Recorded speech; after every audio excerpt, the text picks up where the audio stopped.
fighter jets patrolling the English Channel, petrol prices in the UK on the rise again, and Sky News completely jumping on the conspiracy bandwagon. Let's talk about this. Hi, this is Everyday Prepper and welcome to the channel. So over the last week there have been a couple of occasions where two F-35 jets flew literally over my town and patrolled up and down the channel for about half an hour.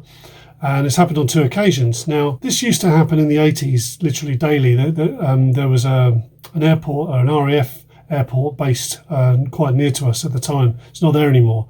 And we used to have fighter jets going up and down the channel doing training runs. Now, I know that it's not a training run.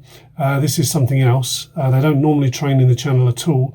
It wasn't on the Flight 24, Radar 24 tracker either, and sometimes when they're scrambled they don't appear on the tracker immediately, but they will appear afterwards when they go back to base. So anyway, but they weren't on there, and I didn't have my my SDR radio dongle, so unfortunately, because their transponders were turned off, I wasn't able to track them. Normally I can track them if I'm using my own radio equipment, which I didn't have running at the time, otherwise I would have been able to track them. So yeah, very interesting. I've also noticed, I mean, we have I think it's called the Atlas 400s, big carrier aircraft from RAF. They come from RAF Brize Norton, and they usually head, when I track them, they usually head all the way down to Cyprus. Have been doing for a long time.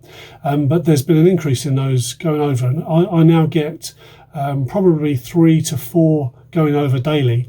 I usually hear about 3 of them, and then when I check on Radar 24 or Flight 24, I can't remember what it's called now, the app, it shows them and you can track them, and they're going to various places around the world. But usually half of them aren't tracked, or 2 out of 3 aren't tracked, meaning their transponders are turned off. And when they fly over, they're very low. You can hear them several miles away. You can hear them probably 20 miles away. They've got 4 massive turboprops, and you can hear them a mile off. You can hear them a long way off. So why are we talking about that? Well, things around the world. How do you feel about things around the world? Do you think they're getting better or worse? For me, it feels like it's getting worse. There's more and more tension. There's more and more potential conflicts breaking out. There's more and more military escalation around the current conflicts that are happening. There's also some more extreme events have been happening, which we'll talk about in a minute, like the Crocus Hall in Moscow, and also now, literally just yesterday morning, the bridge being hit by the container ship. Probably nothing in it, but it just seems that there's some big events happening, and this is what I wanted to explore. And funny enough, when I see the jets scrambling, it always sends bristles up my spine. It reminds me of the film Threads from the 80s, a UK film about nuclear war. A horrendous film, a good film, but it's just so raw. And anyway, just before the nuclear strikes begin, there's some aircraft are scrambled, and it's everyone's looking up and wondering what these aircraft are scrambled for, and that's what it felt like the other day. And you can see people sort of on edge. You can see everyone standing and stopping and looking up and wondering, what's going on, what's going down, because of course the government wouldn't tell us. It would just happen. And also, normally in the media, they will report, certainly in the local media and even national media, they'll report if they were scrambling for something. Quite often there's a big newspaper article when a Russian ship traverses through the channel. And these events, when they say, oh yeah, the Royal Navy managed to shadow a Russian ship through the channel, as if they've done something amazing to stop some terrible conflict or stop some Russian ship, beaching on the UK coast. These Russian ships plan and book for months in advance to come through the channel, so it's all known about. They've got a whole calendar, so there's nothing scrambled to go and escort these ships through the channel. They don't just come through the channel unannounced. Otherwise, there would be some serious repercussions. They have booked our Navy to escort them through because it's a vital waterway. So don't believe what you see on the media. And I'll talk about that again in a minute. So, what does it really mean? We're seeing a military escalation. Well, we're seeing things around the world escalate, aren't we? Does it mean there's World War III around the corner? No, I don't think so. Funny enough, there are some channels that seem to think that World War III is literally happening every single day. One particular channel, you probably all know who I'm talking about. Since I last posted a video in January about the possibility of nuclear war and just exploring that and talking about it, this particular channel has posted at least 64 videos saying specifically that World War III is breaking out right now and nuclear bombs have actually been launched. But again, that's just entertainment. And hopefully on this channel I do like to entertain, but also be a little bit more realistic. So it's just letting you know really what I'm seeing around the coast. What are you seeing around your neck of the woods? You're seeing more military stuff going on. You're seeing more military stuff on the roads, maybe. Let me know in the comments. There's also a lot of distractions in the media at the moment. With the royal family and everything else. It's complete non-stories. Uninteresting rubbish, but it seems to have got everyone's interest, and so that says to me that there is something going on in the background that could be potentially escalating. But we'll just keep an eye on it, carry on prepping as normal, and keep an eye on things. There's enough to worry about with everything that's going on. There's no wonder that the biggest cause of death in under 50-year-olds in the UK is what it is. Look it up.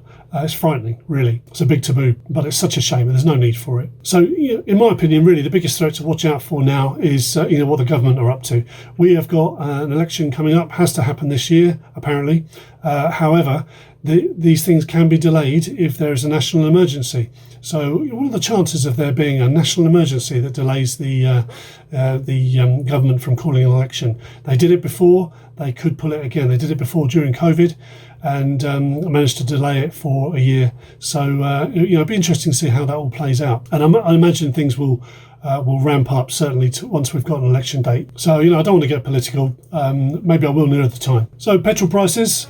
Just looking at that, there's not a great deal of news about it other than a few days ago, about 5 days ago. It's now, what are we now? The 27th of March. So about 5 days ago, they said there's going to be an increase in petrol, and I can put it down to, I think, wholesale prices going up. Iraq have started to put their prices up, and they're in control of a lot of oil, and I think that has a knock-on effect around the world. Obviously markets have something to do with it as well, but it could just be that the petrol stations in the UK decide to take advantage of lots of people going away for a weekend at Easter, which is disgusting really, but it wouldn't surprise me. So but yeah, I've seen two increments in the last 3 or 4 days.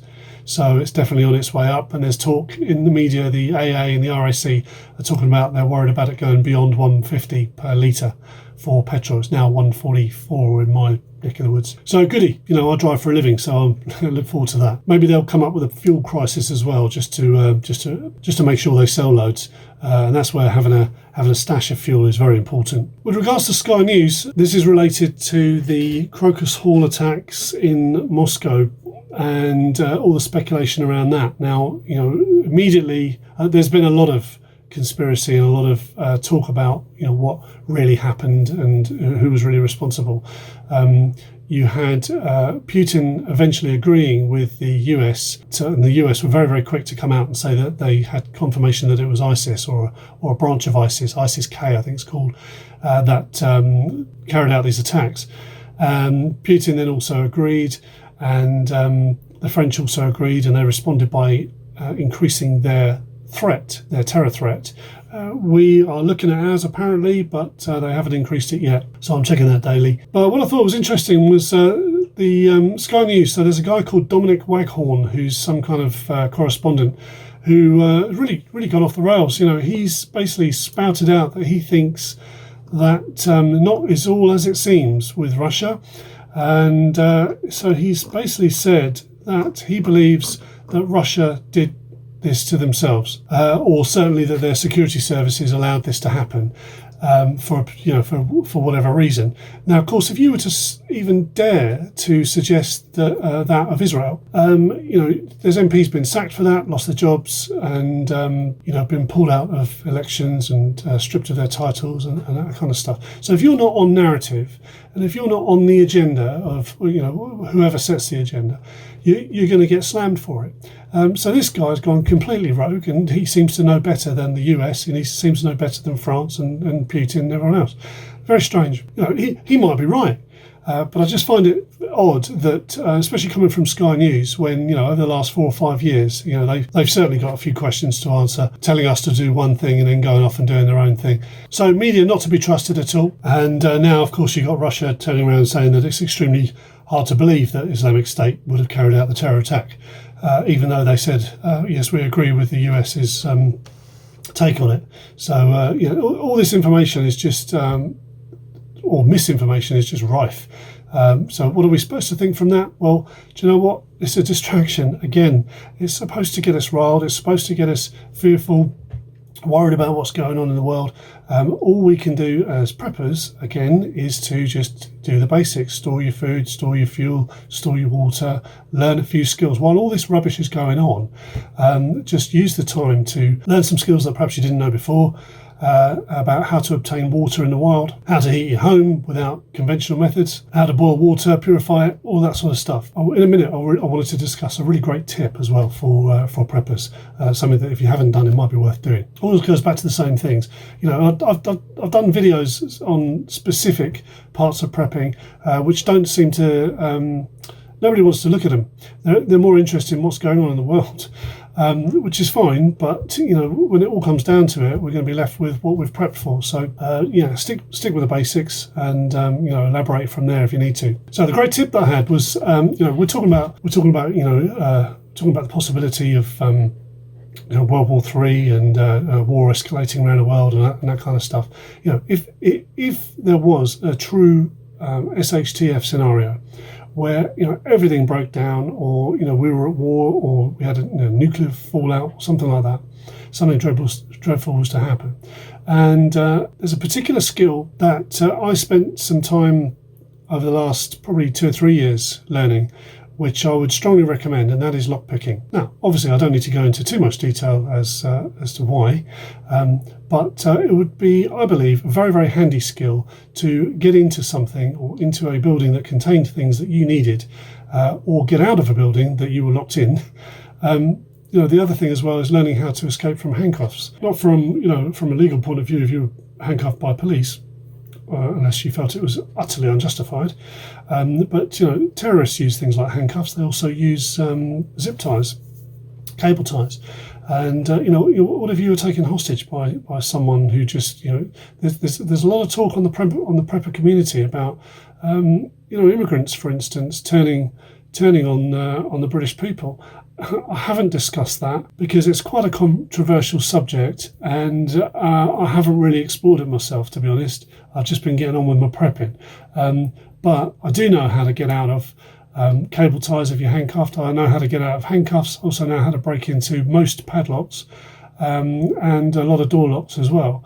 And, there are suitable areas around the country that could pose as a shelter, and quite often they're only locked up with a padlock. So take from that what you will, but trust me, it's a great skill to have, and it's really good fun to learn. So anyway, just a brief chat on the current state of things, just some observations on what I'm seeing, and, always comes down to the basics of prepping.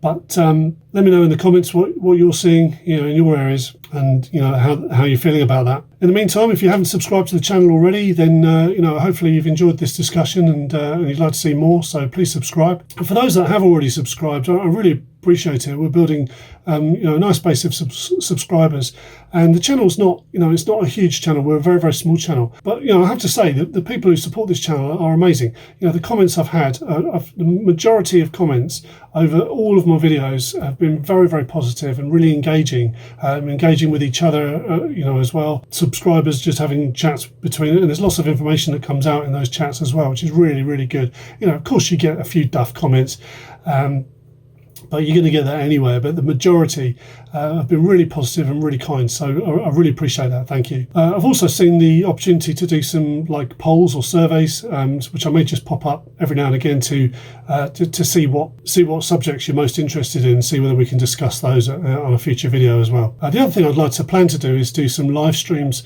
It frightens the life out of me at the moment, talking. Most live streams seem to be for about an hour. I'm not sure if I could waffle on for that much. Maybe I could, but the main thing would be to engage with anyone who's watching in real time, which would be really cool. So I may start doing that soon as well. In the meantime, appreciate you watching and stay prepared.